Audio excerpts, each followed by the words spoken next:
Selamat datang di Kana Community Church. Bagi Anda yang baru pertama kali bergabung di ibadah ini, kami menyambut Anda dengan sukacita. Sekarang, untuk memberikan persembahan dan mengembalikan persepuluhan makin mudah. Cukup manfaatkan virtual account atau scan kris-nya, persembahan dan persepuluhan Anda langsung tercatat secara rapi. Virtual account perpuluhan dan persembahan, Kana Community Church, perpuluhan BCA 5860009 atau scan kris berikut. Kolekte 1 BCA 5859609 atau scan kris berikut. Kolekte 2 BCA 5855109 atau scan kris berikut.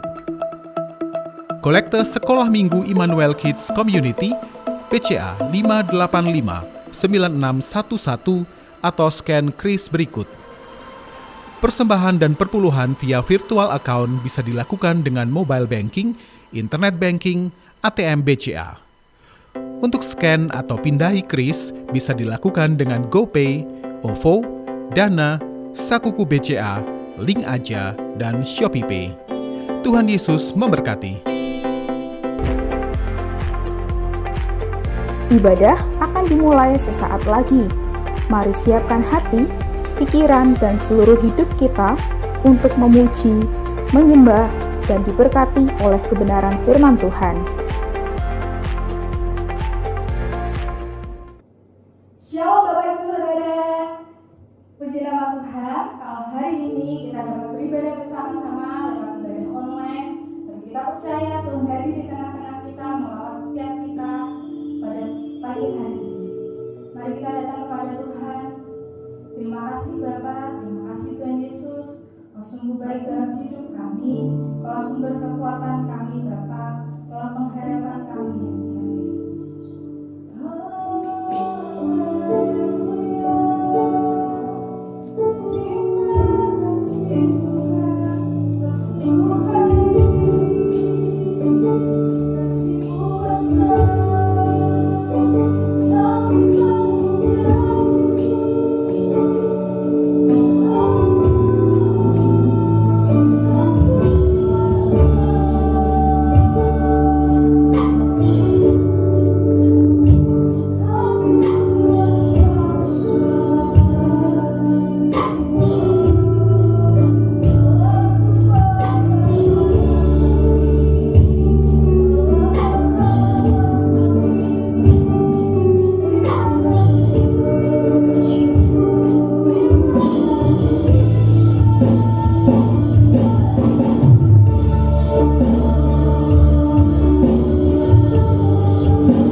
Bapak, Kau yang memimpin ibadah pada hari ini Tuhan, dari awal, tengah hingga akhir Bapa.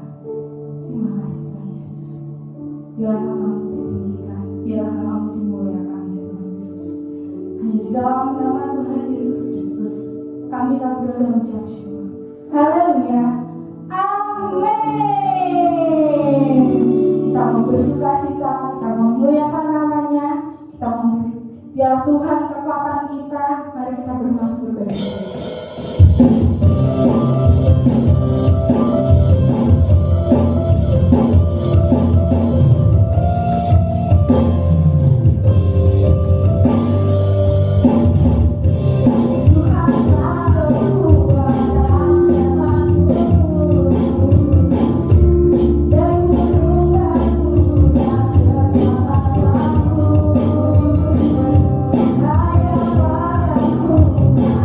you.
kekuatan kami, suatu pengharapan kami. Bersama Tuhan kami tidak akan takut. Terima kasih.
hikmat-Mu turun atas setiap kami. Biarlah setiap firman yang disampaikan boleh mereka dalam hati kami, sehingga kami boleh mengerti apa yang Tuhan mau dalam kehidupan kami. Terima kasih Bapa, terima kasih. Kami serahkan waktu kami ke dalam tangan-Mu. Biarlah Roh Kudus yang bekerja di antara kami dimanapun kami berada. Biarlah Tuhan nama-Mu yang terus ditinggikan dan nama-Mu yang terus dimuliakan sepanjang waktu kehidupan kami. Terima kasih Bapa, terima kasih. Di dalam nama Tuhan Yesus Kristus kami berdoa dan mengucap syukur. Haleluya. Amin. Shalom Bapak Ibu, saudara-saudara, selamat pagi, selamat kembali berjumpa di dalam ibadah online pagi hari ini. Saya yakin, saya percaya meskipun secara fisik kita berjauhan, tetapi firman Tuhan bisa menjangkau kita semua dan Roh Kudus hadir di tempat di mana Bapak Ibu saudara beribadah pagi hari ini. Puji Tuhan, firman Tuhan pagi hari ini saya beri tema hidup oleh karena iman. Hidup oleh karena iman. Saya ambil dari kitab Roma pasal yang pertama, ayat 16 dan ayat yang ke-17. Roma pasal 1 ayat 16 dan ayat yang ke-17. Demikian bunyinya. Sebab aku mempunyai keyakinan yang kokoh dalam Injil. Karena Injil adalah kekuatan Allah yang menyelamatkan setiap orang yang percaya. Pertama-tama orang Yahudi, tetapi juga orang Yunani.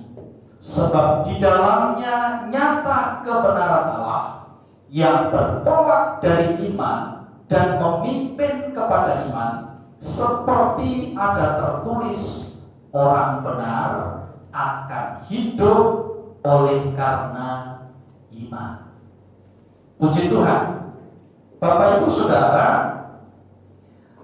statement atau pernyataan hidup oleh karena iman sesungguhnya merupakan lawan dari hidup oleh karena realita.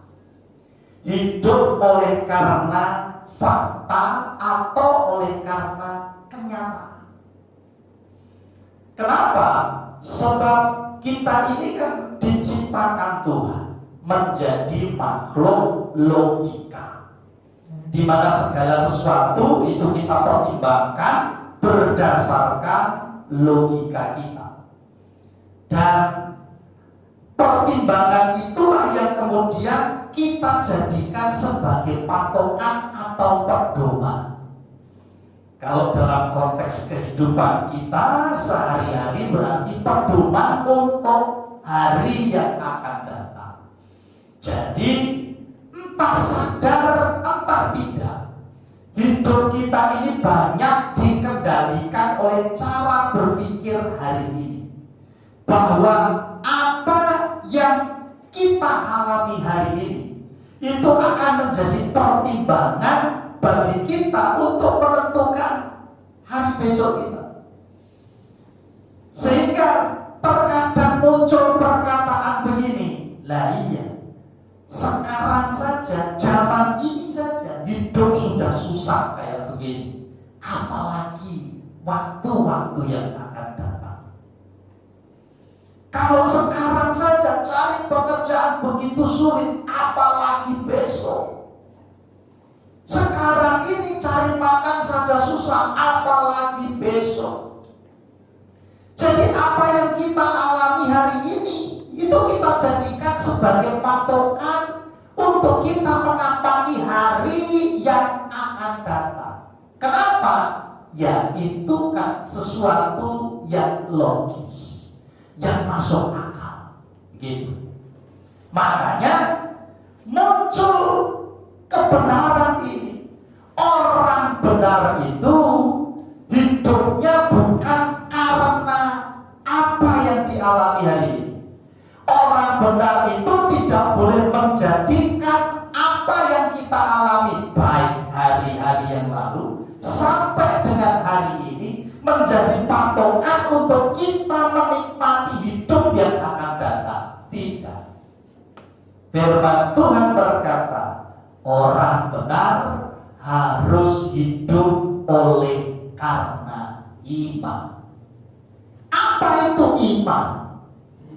Yesus mendefinisikan iman itu sebagai percaya meski tidak melihat.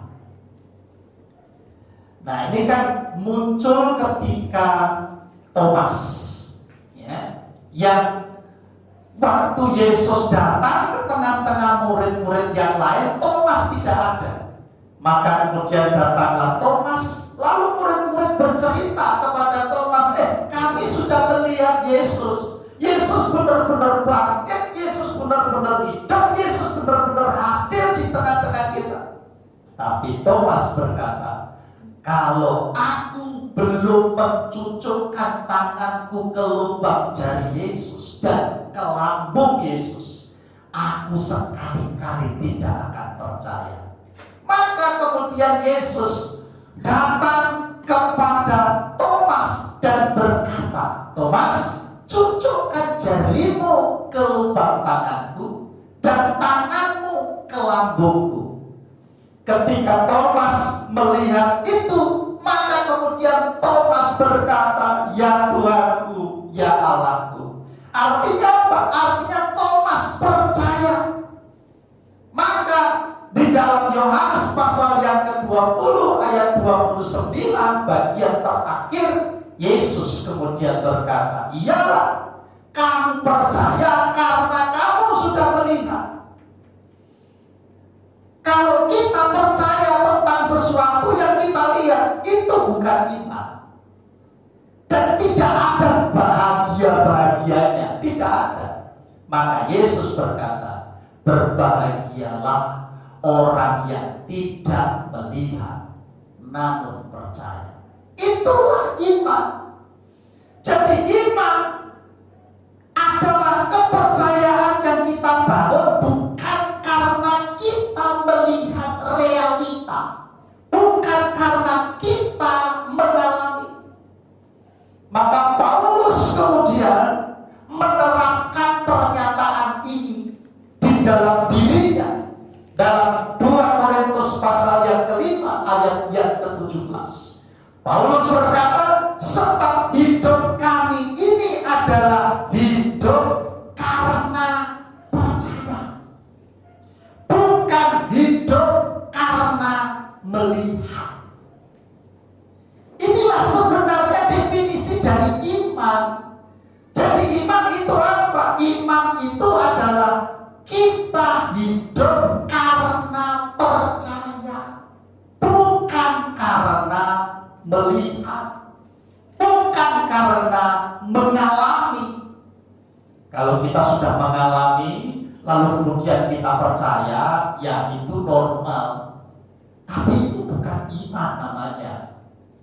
Kalau kita sudah melihat, lalu kemudian kita percaya, ya semua orang bisa mengalami dan melakukan itu. Tapi itu bukan iman. Iman yang sesungguhnya adalah percaya walaupun belum melihat. Itulah iman. Dan pagi hari ini saya ingin ajak Bapak Ibu Saudara untuk melihat beberapa hal yang berkaitan dengan iman melalui Roma pasal 1 ini. Yang pertama, iman itu bukan nekat. Nah, itu yang pertama. Jadi antara iman dan nekat itu sebenarnya tipis sekali. Ya, tipis, perbedaannya itu tipis sekali. Sama-sama melakukan sesuatu walaupun belum tahu nanti hasilnya bagaimana. Wis pokoke. Nah itu Bapak Ibu Saudara. Tapi berbeda. Apa bedanya? Bedanya adalah kalau orang nekat itu tidak ada dasarnya. Jadi pokoknya melakukan. Engkau nek berhasil, ya syukur. Ndak berhasil, ya sudah. Artinya apa? Untung-untungan. Jadi kalau melakukan sesuatu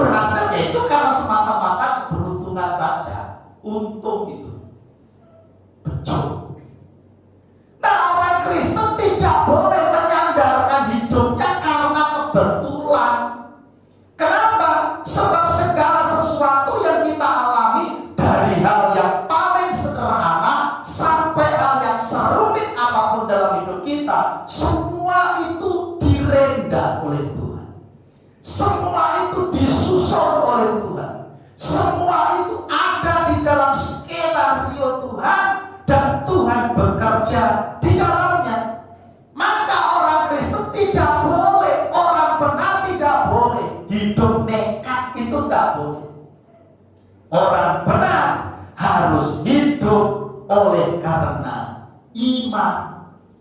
Nah, iman itu apa? Iman itu kita melakukan sesuatu walaupun kita belum melihat hasilnya, belum melihat buktinya, tapi kita melakukan karena kita mempunyai dasar. Itu iman. Jadi kalau iman itu ada dasarnya. Dasarnya apa? Ayat yang ke-16 tadi, bagian yang pertama, dikatakan sebab aku mempunyai keyakinan yang kokoh dalam Injil.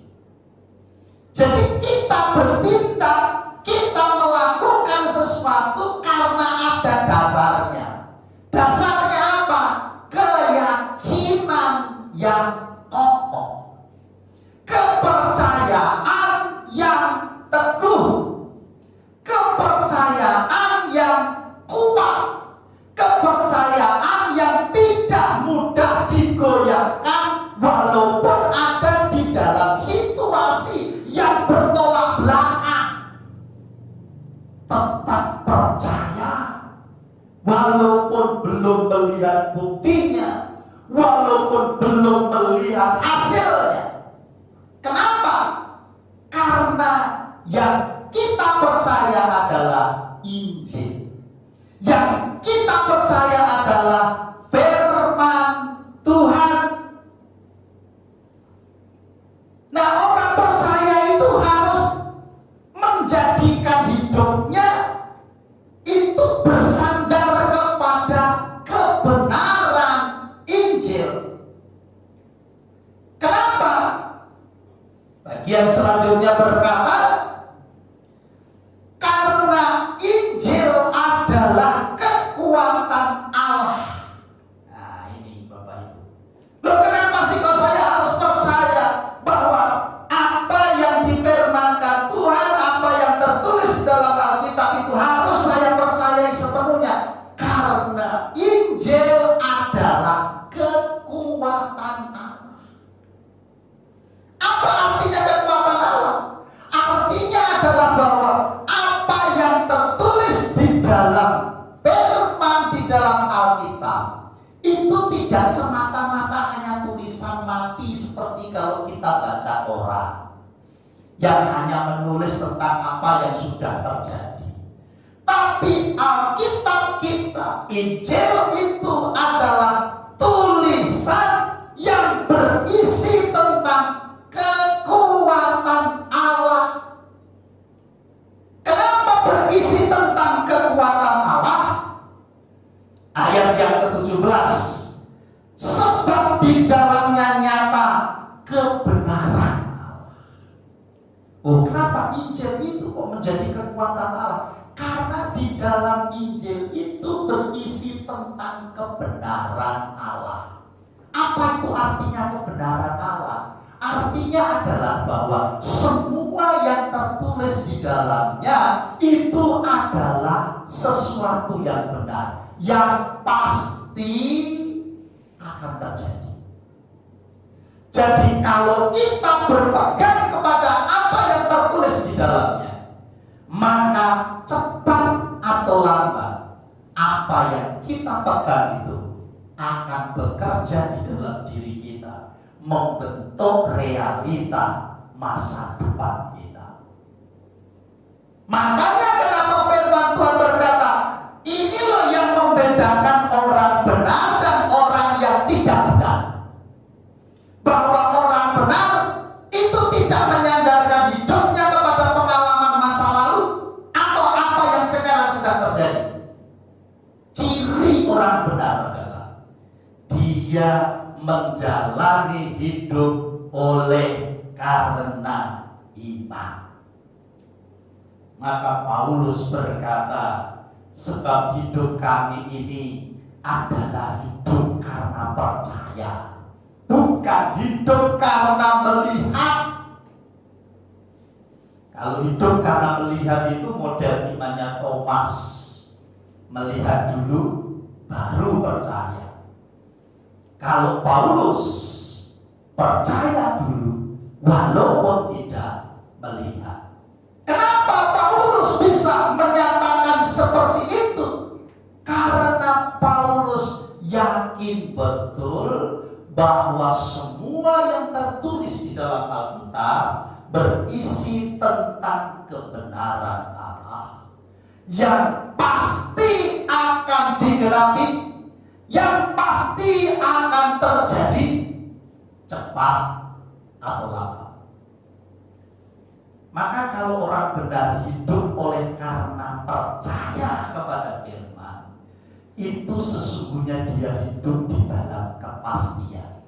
Nah, ini bedanya. Kalau orang nekat gak pasti, bisa ya, bisa tidak. Ya nek bejo, ya dadi untung. Nek ora bejo, ya berarti rugi. Tapi kalau bagi orang percaya bersandar kepada iman kepada Kristus, maka apa yang diimaninya seperti itulah yang nanti akan dia alami. Nah, itulah sebabnya Bapak Ibu Saudara, dalam situasi-situasi sekarang ini ya, kemarin Bapak Presiden mengumumkan dalam pengumumannya itu, kelihatannya pandemi ini tidak akan rampung dalam waktu dekat. Karena apa? Karena virus itu mutasi terus-menerus. Jadi dia bermutasi. Saya hanya menyampaikan pesan kepada Bapak Ibu Saudara sebagai orang percaya, sebagai orang benar. Jangan kita menerima apa yang disampaikan Bapak Presiden ini sebagai kebenaran, tapi hanya sekedar informasi saja. Kebenaran kita hanya ada di dalam Injil, hanya ada di dalam firman Tuhan. Artinya orang boleh berkata seperti apapun. Keadaan yang kita alami hari ini boleh begitu sulit seperti apapun. Secara logika mungkin kita menghadapi masa yang akan datang tahun depan dalam situasi yang sepertinya sulit. Tapi sekali lagi saudara orang benar, jangan hidup oleh karena kata presiden, jangan hidup oleh karena kata orang, tapi hiduplah oleh karena kata firman Tuhan. Kenapa? Sebab firman Tuhan itu adalah kekuatan Allah. Jadi kalau kita hidup karena iman, maka kita pasti kuat menghadapi hari-hari kita ke depan. Yang kedua, iman itu memiliki kekuatan untuk mengubah apa yang tidak mungkin menjadi mungkin. Itu iman. Markus pasal yang ke-9 ayat yang ke-23. Tuhan Yesus berkata kepada orang banyak. Jadi ini sebenarnya adalah perikop yang membahas tentang ketika Yesus turun dari gunung dimuliakan. Lalu kemudian sampai di bawah ada keributan karena ada orang yang, ya kalau sekarang mungkin epilepsi, datang minta didoakan kepada murid-murid. Lalu murid-murid itu ternyata tidak mampu menyembuhkan. Dan ketika Yesus datang, maka orang banyak mengerumuni Yesus dan berkata, aku sudah meminta kepada murid-muridmu, tapi murid-muridmu tidak bisa menyembuhkan. Maka kemudian Yesus memanggil ayah dari anak yang kena epilepsi ini. Lalu Yesus berkata kepadanya, sudah berapa lama? Oh, sudah sejak kecil Tuhan, sudah seperti ini. Lalu ayah dari anak yang epilepsi ini berkata, Tuhan, kalau Engkau mau, Engkau dapat menyembuhkan. Maka kemudian Yesus berkata, katamu jika Engkau dapat, tidak ada yang mustahil bagi orang percaya. Maka ayah dari anak yang kena epilepsi ini langsung berkata, Tuhan, aku percaya. Dan ketika dia menyatakan diri percaya itulah, maka Yesus kemudian menyembuhkan anaknya. Jadi Bapak Ibu Saudara, iman itu mampu mengubah apa yang tidak mungkin bisa menjadi mungkin.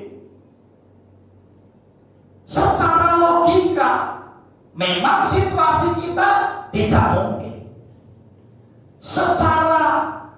Secara nalar, kalau kita menjalani hari-hari seperti ini dengan lancar, dengan normal, itu tidak mungkin. Tapi iman akan selalu berkata, selalu ada kemungkinan, walaupun di dalam situasi yang tidak mungkin. Maka Yesus tidak bertanya, kira-kira bisa apa tidak. Yang Yesus tanya adalah, kamu percaya kan? Kalau kamu percaya bahwa situasi hidup akan berubah, akan berubah. Tapi kalau kita tidak berani percaya, maka kita tidak akan mengalami perubahan. Karena itu, ada kebenaran yang kedua. Jadi iman adalah percaya tentang sesuatu yang tidak mungkin bisa menjadi mungkin. Tetapi iman itu percaya tentang sesuatu yang positif. Lawan kata dari iman adalah ketakutan, kecemasan. Ayat pasal yang ketiga ayat 25 dikatakan, karena yang kutakutkan itulah yang menimpa aku, dan yang kucemaskan itulah yang mendatangi aku. Ini ditulis di dalam Ayub pasal 3, artinya masih ada di awal-awal. Jadi rupa-rupanya ketika Ayub mengalami kelimpahan, mengalami kehidupan yang baik, semua berjalan lancar, usahanya lancar, rumah tangganya akur, hubungan dengan istrinya baik, banyak sahabat-sahabat yang mendukung apapun yang dia lakukan, dan seterusnya. Ayub mengalami kehidupan yang begitu indah, tapi di balik situasi itu ada ketakutan, ada kecemasan yang orang tidak pernah tahu. Itu karena ketakutan dan kecemasan itu ada di dalam diri Ayub sendiri. Tetapi kecemasan dan ketakutan itu terus-menerus menggelayut di dalam kehidupan Ayub. Pada satu sisi dia menikmati keberhasilan, tapi di sisi yang lain ada ketakutan dan kecemasan. Takut apa? Takut kalau nanti usahanya tiba-tiba gagal.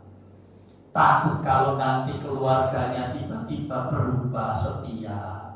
Takut kalau nanti sahabat-sahabatnya meninggalkan dia. Dan seterusnya.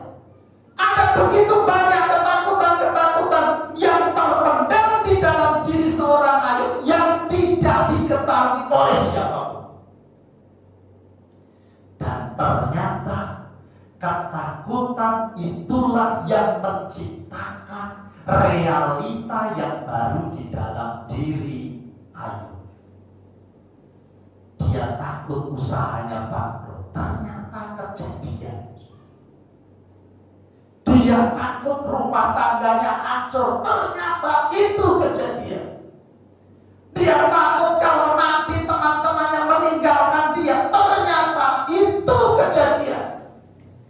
Maka setelah semuanya itu terjadi, ayo berkata jujur. Ternyata apa yang aku takutkan, apa yang aku cemaskan, itulah yang menimpa aku. Bapak Ibu Saudara, terkadang kita tidak sadar bahwa ketakutan itu sebenarnya nilainya itu setara dengan iman. Iman itu percaya sesuatu yang baik terjadi. Maka di dalam ayat yang ke-17 Roma pasal yang pertama tadi dikatakan bahwa di dalamnya, di dalam Injil itu kebenaran Allah dinyatakan. Kebenaran untuk apa? Ayat 16, Injil adalah kekuatan Allah yang menyelamatkan. Jadi bukan menghancurkan. Kalau kita orang benar hidup oleh karena iman, maka kita pasti percaya bahwa sesuatu yang baik akan dikerjakan oleh Tuhan bagi kita untuk masa depan kita. Bukan sesuatu yang menakutkan, bukan sesuatu yang mencemaskan, bukan sesuatu yang membuat kita ini kemudian bimbang. Bukan. Ketika saudara memilih hidup di dalam iman, maka iman akan membentuk masa depan saudara. Tapi ketika saudara memilih hidup di dalam ketakutan, maka apa yang saudara takutkan itu akan menciptakan masa depan bagi saudara.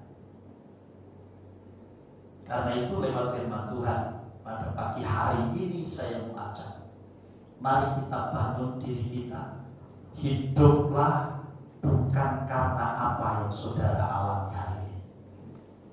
Mungkin saudara mengalami situasi-situasi yang berat, tapi percayalah, masa depanmu bukan apa yang saudara alami hari ini. Mungkin hari ini saudara mengalami situasi-situasi yang begitu menjerit, saudara mengalami kesulitan-kesulitan dan sebagainya. Percayalah, Tuhan Allahmu, Dia berkuasa. Dia sanggup mengubah masa depan. Hari ini bukan masa depan. Apa yang kau alami hari ini bukan apa yang kau alami hari yang akan datang. Saudara akan mengalami apa yang saudara imani dari kebenaran firman Tuhan. Karena itu mari kita bangun hidup oleh karena iman. Iman bukan nekat, tapi iman adalah saudara percayakan hidupmu kepada kebenaran firman Tuhan, maka kebenaran itu akan menjadi nyata dalam hidup saudara. Iman bukan hanya sekedar saudara berkata aku percaya, tapi iman harus saudara terangkan, saudara lakukan, saudara alami seperti yang dialami oleh Paulus. Sebab hidupku bukan karena melihat, hidupku adalah karena percaya. Firman Tuhan, ya dan amin. Maka apapun yang saudara percayai, saudara akan menikmati hasilnya di waktu yang akan datang. Puji Tuhan, demikian firman Tuhan. Kita berdoa. Kami mengucap syukur dan berterima kasih buat firman-Mu pagi hari ini. Biar melalui firman kami diingatkan kembali Tuhan, bahwa kami memiliki solusi hidup yang terbaik. Engkau yang menciptakan kami, Engkau yang menciptakan skenario bagi hidup kami, Engkau yang membangun hidup kami hari ini. Engkau juga membangun kehidupan kami pada waktu yang akan datang. Biarlah kami selalu berharap bergantung kepada kebenaran, bahwa seperti yang Engkau firmankan, seperti itulah kami Karena kami tahu Injil firman-Mu adalah kekuatan. Dan bagi Allah tidak ada yang mustahil. Engkau sanggup menolong kami, sanggup menciptakan masa depan yang terbaik bagi kami. Engkau sanggup memberikan kepada kami hari esok yang penuh dengan pengharapan. Karena itu biar kami belajar hidup karena kami percaya, bukan karena kami melihat. Sebab kami tahu bersama dengan Tuhan hidup kami dijamin, masa depan kami dijamin. Sebab orang benar tidak akan dibiarkan meminta-minta, anak cucunya tidak akan dibiarkan berkekurangan, tapi selalu dijamin oleh Tuhan. Terima kasih. Roh Kudus terus memberikan kekuatan kepada seluruh jemaat Tuhan dalam situasi-situasi hari-hari ini, terus menjalani hari ini dengan berharap penuh, bersandar penuh, percaya penuh hanya kepada Tuhan, supaya kami boleh menikmati perkara-perkara yang besar, karena Allah terus menggenapkan kebenaran-Mu seperti yang kami percaya, seiring dengan hari-hari yang akan terus kami lewati ke depan. Terpujilah nama-Mu, kami mengucap syukur buat firman di dalam nama Tuhan Yesus Kristus. Haleluya. Amin. Puji Tuhan, Bapak Ibu Saudara-saudara yang dikasihi Tuhan. Minggu depan kita masih akan ada ibadah secara online, ya. Kita belum tahu karena Bapak Presiden kemarin hanya menyampaikan kita akan melihat sampai nanti tanggal 25. Ya, berarti hari ini ya akan diputuskan, tapi saya belum tahu nanti seperti apa. Terus saja berdoa Bapak Ibu Saudara, ya mudah-mudahan besok atau mungkin nanti malam kita bisa melihat perkembangan COVID itu turun, ya, karena kalau turun maka PPKM akan dicabut pelan-pelan, ya, tidak langsung gitu tidak, tetapi akan dicabut pelan-pelan kalau turun, ya. Tapi kalau misalnya masih stuck, ya maka kemudian kemungkinan besar akan diperpanjang. Jadi kita belum tahu. Terus berdoa Bapak Ibu Saudara, ya, supaya Tuhan memberikan cara yang terbaik bagi pemerintah kita untuk menyelesaikan situasi COVID yang saat ini sedang menjadi pergumulan bagi kita bersama. Dan karena itu pula maka saya terus berpesan kepada saudara untuk tidak bosan-bosannya ikuti prosedur COVID dimanapun saudara berada. Bagi saudara-saudara yang belum vaksin, coba cari informasi untuk secepatnya saudara bisa vaksin, ya, karena sekarang ini pemerintah sedang fokus untuk usia 18 sampai 50. Jadi yang belum silakan saudara mencari informasi. Tetapi bagi saudara-saudara yang sudah divaksin pun juga terus menjaga diri, ya, dan tentu saja kita berdoa supaya keluarga anak tetap dijaga Tuhan, dilindungi Tuhan, dan semuanya baik-baik. Puji Tuhan. Itu saja kita akan akhiri ibadah kita pagi hari ini.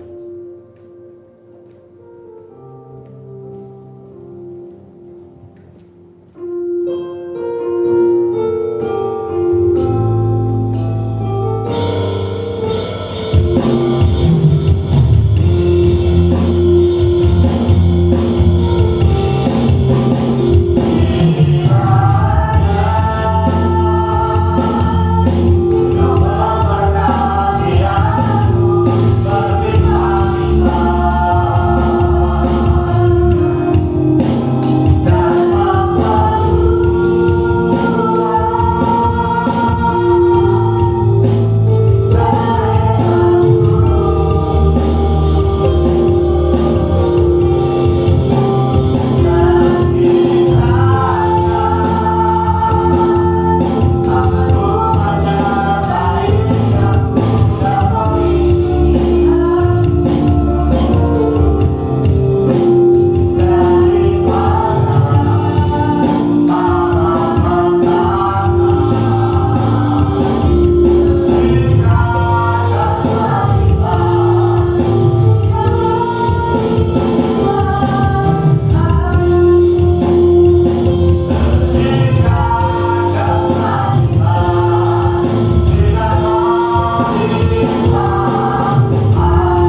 harus beribadah di rumah kami masing-masing. Kami percaya Tuhan sudah hadir, Tuhan sudah menjamah setiap kami di rumah kami masing-masing, di tempat di mana kami bersama-sama berkumpul beribadah kepada-Mu. Terima kasih buat kehadiran-Mu, terima kasih buat lawatan-Mu dan berkat-berkat-Mu. Kami berdoa untuk menyerahkan para pemimpin kami, biar Tuhan memberikan hikmat kepada mereka, Tuhan menunjukkan cara yang terbaik untuk bisa memutuskan yang terbaik sehingga bangsa kami ini boleh dilalukan dari COVID ini dalam waktu secepatnya. Tuhan yang menolong, karena Engkau yang menjadi sandaran dan harapan bagi kami. Terima kasih Bapa di surga, kami menyerahkan seluruh jemaat kami ke dalam tangan Tuhan. Semua ada di dalam genggaman perlindungan Tuhan.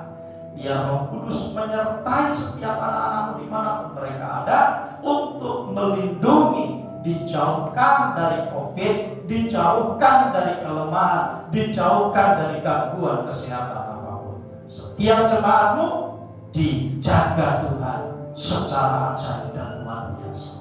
Terima kasih Tuhan Yesus Kristus. Sekarang angkat tanganmu dan terimalah berkat. Allah memberkati-Mu dan Allah akan terus melindungi hidupmu. Allah akan terus menyinari engkau dengan wajah-Nya, memberikan kepadamu kasih karunia-Nya yang berlimpah-limpah tak berkesudahan. Allah akan terus menghadapkan wajah-Nya kepadamu dan memberikan kepadamu damai sejahtera-Nya, sebagaimana firman-Nya, damai sejahtera-Ku kuberikan kepadamu. Terimalah berkat-berkat ini. Hiduplah di dalam rumah tangga, hiduplah di dalam kesehari-harianmu dalam berkat-berkat ini. Sebab berkat ini adalah berkat Bapa bagi anak-anaknya. Karena itu terimalah berkat anak ini dan hiduplah di dalamnya dari saat ini dan seterusnya di dalam nama Tuhan Yesus Kristus. Haleluya. Amin. Selamat pagi, Tuhan Yesus memberkati.